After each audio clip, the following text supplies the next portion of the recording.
Nevi's top 10 supports in the game. All right, so we have Kachina here, top 10, right? I'll go over and explain a lot of my thought process here in a bit.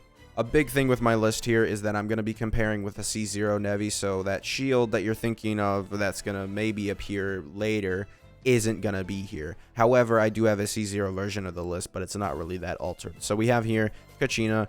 Basically, she'll provide reaction buff because of Nevi's thing, 20-second damage bonus, right? If you're not using a Natlan character on the Cinder City set, she's actually pretty good. However, as soon as you do that, she's not number 10. It's team dependent. We're just assuming you're not using Cinder City, and she's giving 40% damage buff, right? Next we have is Fischl. She's purely here because she does off-field damage. She can trigger Hyper Blooms. That's basically it. This the same sort of deal with Raiden and Kuki here, but Raiden and Kuki, they don't really have the ability to do as much damage, and that's the only reason she's not here. And then the next character is Baizhu, because he's a pretty good Dendro applicator.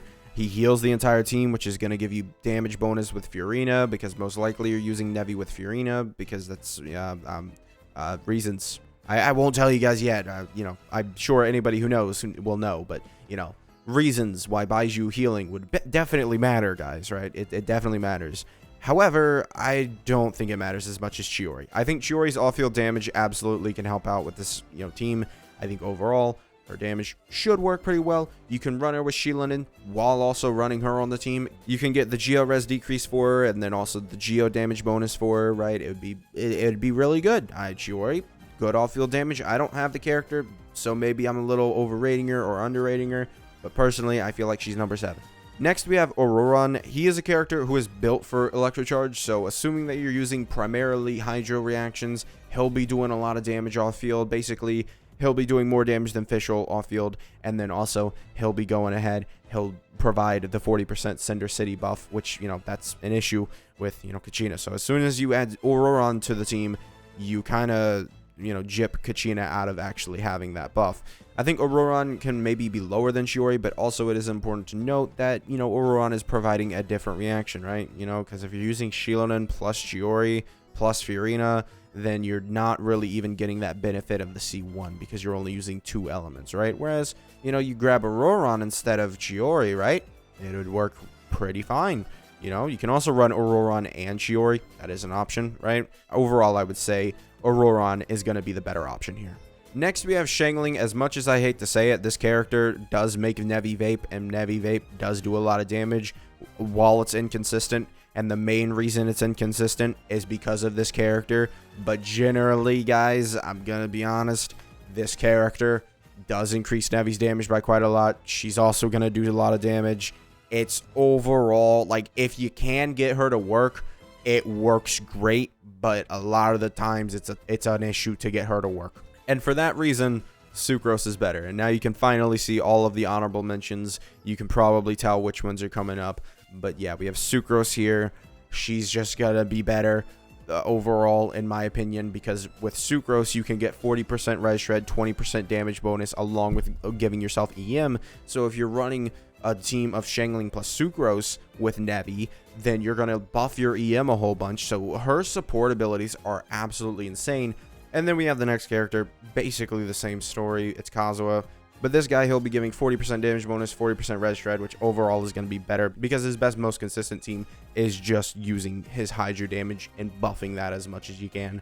And that is better overall than Sucrose. I said 40% damage bonus. It's 56 if you count a sword. Now here we have Xiangling, and the reason why I made that distinction is because Xiangling can give 65% damage bonus and then 36% res shred, which I believe is better than just, the 4% res shred. So overall, I'd say Xiangling is better than Kazuha. And I forgot to talk about why Viridescent wasn't actually, on this list, as Kachina, her only purpose here is because of that artifact set. Well, this artifact set lasts 20 seconds, and when you kill an enemy, the buff still stays with you. So overall, I ranked this artifact set, basically, because the artifact set really is what Kachina is right here. I'm going to be honest. You can take the Kachina away and put the artifact set here. That's the number 10 spot. So Viridescent, the reason why it's not there is because its res shred is dependent on the enemy, and that's another reason why Xiangling is better. And then finally, we have Furina. Furina is obviously just better. She gives 100%, or not 100%, but 75% damage bonus along with, you know, giving Nevi 20% HP, and it's better than having his actual entire buffs because she's also doing off-field damage on top of that. Absolutely great. Really, really nice overall. So this is the top 10 supports that I came up with. Honorable mentions, Charlotte is here because she full heals your team, gives you the reaction. Yelan gives you 50% damage bonus, but it scales over time, so it's not that great. So it's worse than Kachina, and then also Yelan isn't really going to do anything. Also, she gives you 20% HP, but it's not really, it's negligible, right? Kuki and Raiden have already explained. Hyper Bloom. Venti is here because he does group enemies, although it's not really necessary. I'll go ahead and show you the C0 list here now. Xiangling is number 4, just because I figured, you know, his shield is generally where his power comes from. He does give you 20% res shred, possibly damage bonus from artifacts, but overall, I don't consider him a better option than these characters once you hit C1, just because you have other characters that can sort of do that job, right? And then obviously Layla and Diona are here for shields. So yeah, that's all I have to say. Make sure to subscribe. I'll see you guys next time. Bye.